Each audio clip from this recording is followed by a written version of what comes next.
এক ভাই আমাকে গালি দিল যে তোরা হইলে বাপ মায়ের সবচেয়ে খারাপ সন্তান, বাংলাদেশের সকল পুলিশ হইলে কুলাঙ্গার, এদের জন্মের ঠিক নেই। আমার কথা হইলো যে ভাই, বাংলাদেশে 2,20,000 পুলিশ, আমি মাইনে নিলাম বাংলাদেশে 2 লক্ষ পুলিশ বাপ মায়ের খারাপ সন্তান, কুলাঙ্গার, মূর্খ। আমি এক মধ্যবিত্ত ফ্যামিলির ছেলে, আমার নুন অন্তে পান্তা ফুরায়, আমার 14 গোষ্ঠীতে গভর্নমেন্ট জব কেউ করে না। আমি কোনো কোঠার পুলিশ না, আমি সাধারণ কোঠায় ভর্তি হয়েছি। আমার এই চাকরিটা হবে আমি কখনো আশাও করিনি। আল্লাহ আমার রিজিক লেখছিল পুলিশের চাকরি, আজ আমি চাকরি করি, আজ আমি কুলাঙ্গার। আমি একজন স্টুডেন্ট ছিলাম, আমি এইচএসসি পাস করে এখানে আসছি। যাই হোক, জনগণ আমাদের গালাগালি দেবে, এটা আমরা শুনি বা আরো শুনতে হবে, তা নিয়ে আমার কোনো আফসোস নেই। কিন্তু আমার যেটা বলার সেইটা হইলো, সবাই বলতেছে যে এই পুলিশ সদস্যদের সব বাদ দিয়ে দেন, আমরা মেধাবীরা এখানে আসব, আমরা দেশটাকে গর্ব। ভাই, আমাদের ভিতরে হাজার হাজার বিসিএস ক্যাডার আছে। আমার লেখাপড়া এখন চলমান।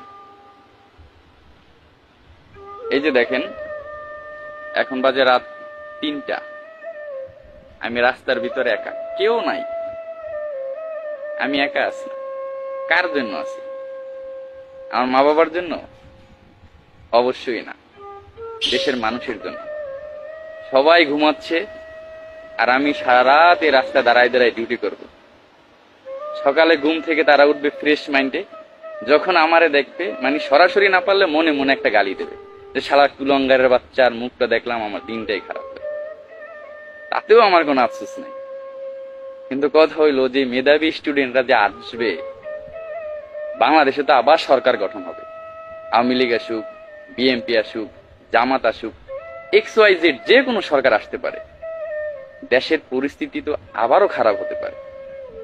তখন এই যে নূতন করে যে পুলিশ বাহিনী গঠন হবে বা যারা আসতে চাচ্ছেন, ভাই আপনাদের কি গালি দেবে না? কিন্তু আপনারা তো কুলাঙ্গার মায়ের সন্তান না, আপনারা তো আদর্শ মায়ের আদর্শ সন্তান। আপনারা বাংলাদেশ গঠন করার জন্য পুলিশ বাহিনীতে আসতে চাইছিলেন, তো আপনাদের তো তখন গালি দেবে। কেমন লাগবে তখন আপনাদের?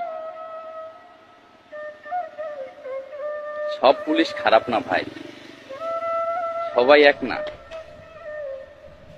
সবাইকে এক পালায় মাইপেন। 3,000 পুলিশের নিয়োগ আসলে 18 লক্ষ আবেদন করে। এই 18 লক্ষ ফ্যামিলির যে ছেলে মেয়ে, এরা তো খারাপ সন্তান না, এরা মা বাবার আদর্শ সন্তান। সামনে পুলিশের বড় নিয়োগ আসতেছে, পুলিশের অনেক ভ্যাকেন্সি। এখানে কি ভ্যাকেন্সি খালি থাকবে? অবশ্যই খালি থাকবে না। সবাই পুলিশের চাকরির জন্য আবেদন করবে, সবাই চেষ্টা করবে। যখন চাকরিটা হবে সেও বলবে আলহামদুলিল্লাহ, আমি গর্ববোধ করছি, আমি একজন বাংলাদেশ পুলিশ বাহিনীর সদস্য হতে পেরেছি। এই কথাটা আমিও বলছিলাম যখন চাকরিটা পাইছিলাম। মা বাবার মুখে হাসি ফুটছিল, আমার মুখেও হাসি ফুটছিল।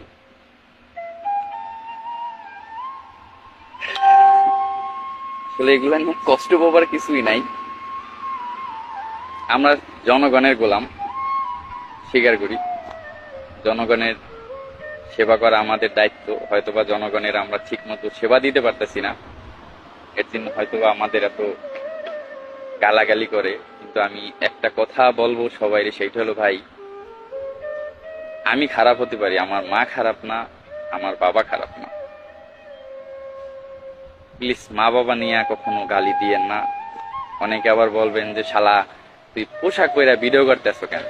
ভাই, আমি সিভিল পোশাক পরার সময় পাই না ভাই, সারাক্ষণ এই ডিউটি লাগে থাকে। আমার যখন চাকরি হয়েছিল তখন আমি 2টা শার্ট কিনছিলাম, ওই শার্ট 2টা আমি এখনো পরি, পুরান হয় নাই। আমার চাকরির বয়স 2 বছর, আমি হিসাব করলে 2 বছরে 40 দিন ছুটি পাইছি। 40 দিনে 2টা শার্ট পূরণ হয়ে যাওয়ার কথা না, বা আমার যায় না, কারণ আমি হইলাম গরিব ঘরের সন্তান। আমার 40 দিনে 2টা শার্ট পূরণ হয় না। আমি ওই শার্ট 2টা আরো 2 বছর পড়তে পারবো ইনশাল্লাহ,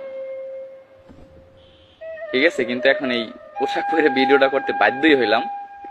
যাই হোক, আমি আর কখনো পোশাক পরে ভিডিও করব না।